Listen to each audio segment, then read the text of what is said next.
میشه گفت کره زمین زمان دایناسورها، یعنی قبل از 66 میلیون سال پیش، برای دایناسورها یک بهشت بود. اونها مالک کره زمین بودن و همه جور غذا برای اونها روی این زمین به وفور یافت میشد. اما به ناگاه همه چی تغییر کرد. یک شهاب سنگ غول‌پیکر جهتشو چرخون به طرف زمین. شهاب سنگ به سرعت به طرف کره زمین می اومد، اما ساکنان کره زمین در اوج بیخبری بودن. دانشمندان حدس میزنن که قطر این شهاب سنگ تا 80 کیلومتر بوده، یعنی یک چیزی برابر یک شهر بزرگ. این سنگ وقتی به زمین میرسه به قدری بزرگ بوده که تهش جایی قرار داشته که امروزه هواپیماها پرواز میکنن. ضربه این سنگ یک دره بزرگ ایجاد کرد که زیر آب قرار داره. قطر اون حفره‌ای که کف خلیج مکزیک ایجاد شده 150 کیلومتره. 20 کیلومتر هم عمقشه. شهاب سنگ زیاد تو کره زمین خورده، اما این یکی از بزرگترین اونا بوده.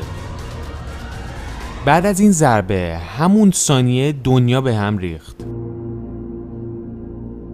مگا سونامی بلند شد و به هر طرف حرکت کرد.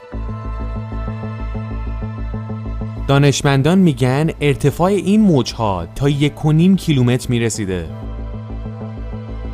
این موجهای غول‌پیکر برای 10 ساعت خشکی‌های اطرافشونو کوبیدن در هم. اما این اوج فاجعه نبود. انفجاری که این ضربه ایجاد کرد 100 میلیون بار قوی‌تر از بمب تزار روسیه بود که قوی‌ترین بمب اتمیه که تا به حال تست شده. جنگل‌هایی که در شعاع 1000 کیلومتری این ضربه قرار داشتن، بعد از اینکه آب‌ها عقب نشینی کردن، دچار آتش سوزی شدن.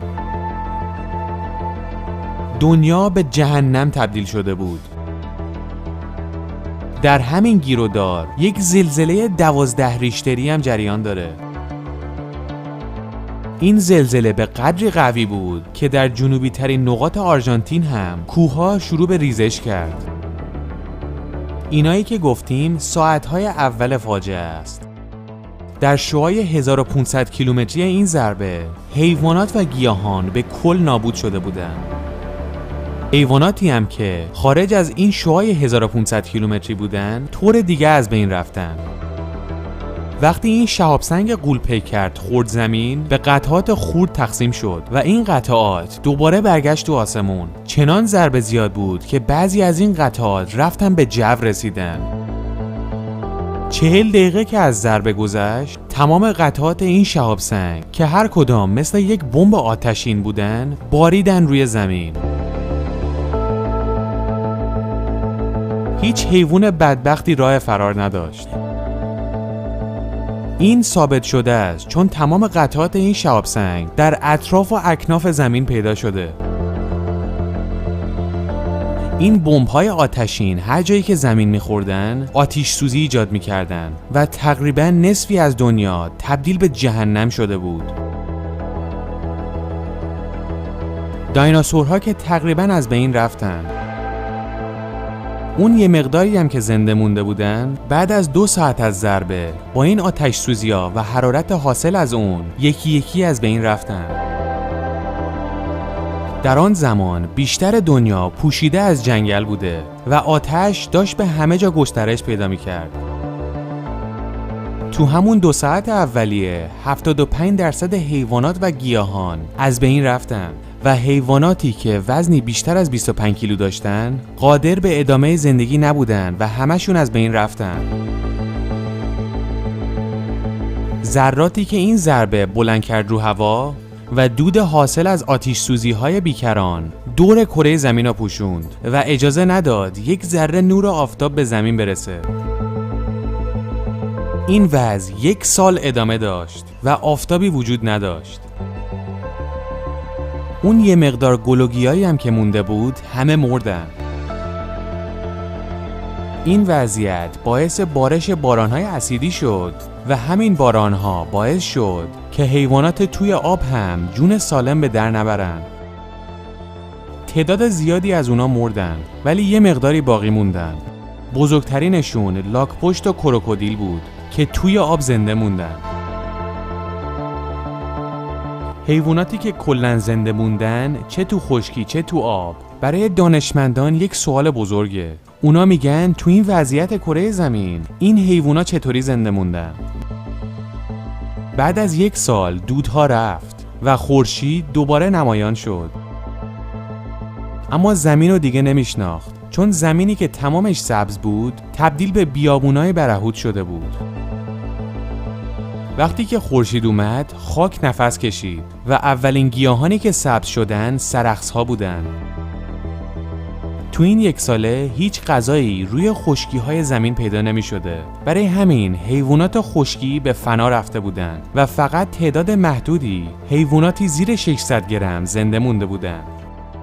این وضعیت حیوانات تا 100,000 سال ادامه داشت تا اینکه بالاخره بعد از این مدت حیوانات یه مقدار بزرگتر شدن و بزرگترین اونها تقریباً اندازه یک سگ کوچیک شده بود. تو این 100,000 سال وضعیت گل و گیاه هم یه مقدار بهتر شده بود. برای همین زندگی داشت برمیگشت. بعد از 200,000 سال از اون انفجار گیاهان بهتری روی زمین رویدن که میتونستن زندگی ایجاد کنن، مثل پیکانها که یک نوع گردو وحشیه و الان هم توی آمریکای شمالی فراوونه.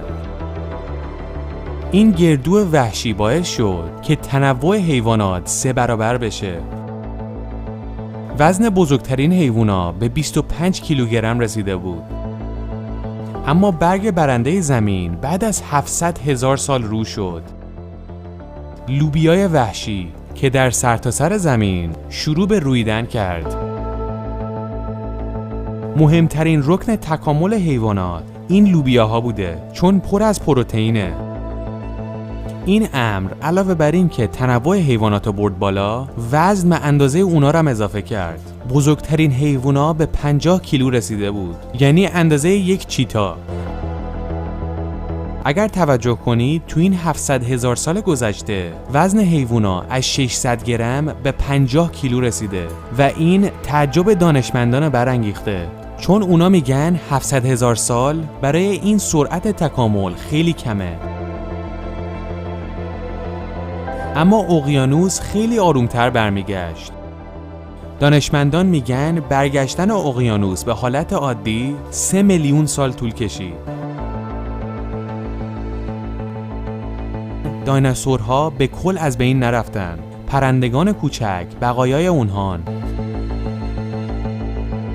این پرندگان تنها بازماندگان دایناسورها هستند و از اون حیوانات غول‌پیکر اینا باقی موندن. خیلی از دانشمندان معتقدن باقی موندن این پرندگان به این دلیل بوده که اونها میتونستن برای خودشون لونه بسازن و همین باعث بقای اونها شده. یک دلیل دیگه بقای اونها نبودن انسان بوده، چون اگر انسانها بودن همه اونها رو کباب میکردن و میخوردن. انسانها بیشتر از 60 میلیون سال بعد اومدن و زمینی که متعلق به حیوانات بوده رو تصاحب کردن و یکی یکی اونا رو منقرض میکنن.